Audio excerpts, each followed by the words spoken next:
Со изградбата на вториот влез на училишната зграда, како и обновата на фасадата, во основното училиште Никола Каре во Кочани беше реализиран првиот дел од проектот, кој во партнерство со Министерството за образование и наука и УСАИД го реализираше и локалната самоуправа на општина Кочани и основното училиште Никола Карев.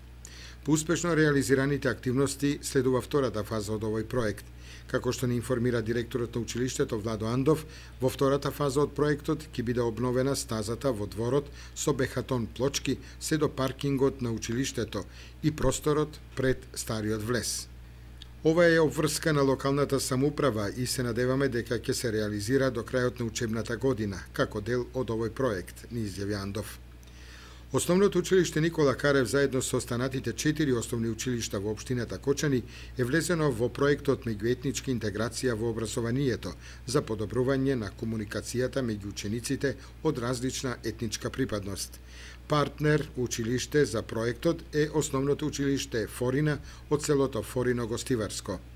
Заедничкиот проект на двете училишта за подобрување на комуникацијата меѓу учениците од различна етничка припадност ќе се реализира во април, кога учениците од Форино ќе бидат нагости на учениците од основното училиште Никола Каре во Кочани и во кој освен учениците учество ќе земат и нивните наставници, ментори, родителите и менаџерските тимови од